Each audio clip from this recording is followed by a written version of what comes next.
একটি মেয়ে বাসরঘর থেকে তার প্রেমিকের উদ্দেশ্যে চিঠি লিখেছেন। আপনি ভালো আছেন?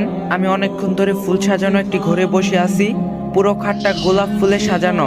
ওরা হয়তো জানে না আমার গোলাপ ফুল ভালো লাগে না। ঘরটাতে নিঃশব্দে এসি চলছে, পুরো দমবন্ধ একটা পরিবেশ। আজ আমার বিয়ের প্রথম রাত। যার সাথে বিয়ে হয়েছে সে আমার চেয়ে গুনে গুনে 17 বছরের বড়। খুব বড় লোক বোধ হয়, বাসার অবস্থা দেখে তাই মনে হচ্ছে।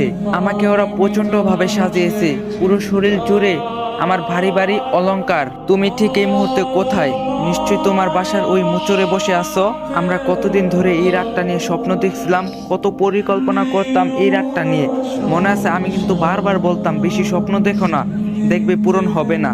আর ঠিক তখনই তুমি আমার ভালোবাসা নিয়ে প্রশ্ন তুলতে, বলতে তুমি আমাকে নিশ্চয়ই ভালোবাসো না, না হয় স্বপ্ন ভাঙার কথা বলতে না। সবই ঠিকঠাক ভাবে আছে। ওরা কিন্তু আমাকে তোমার মনের মতোই সাজিয়েছে। তুমি চেয়েছিলে ওই দিন আমার যে সুন্দর আর কাউকে লাগবে না।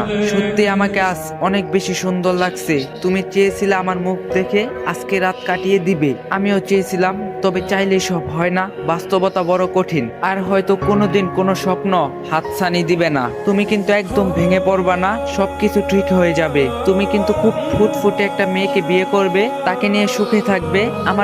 আমাকে যতটুকু ভালোবাসতে তাকে কিন্তু আমার থেকে বেশি ভালোবাসতে হবে। আর বিয়ের দিন একদমই আমার কথা ভাববে না, তাকে নিয়ে জ্যোৎস্না দেখবে, রোজ ঘুরতে যাবে। আচ্ছা, ঘুম থেকে সকালে তাড়াতাড়ি উঠবে। অ্যালার্ম ঘড়ির দায়িত্ব তো আমি অনেক দিন নিলাম, আর কত বলো। আর সব সময় চুল আঁচড়াবে, আমি হাত দিয়ে ঠিক করে দেব।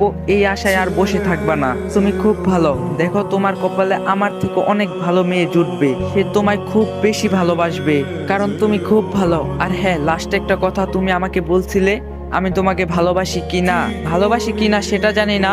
তোমায় ছাড়া আমি বাঁচবো না। তোমায়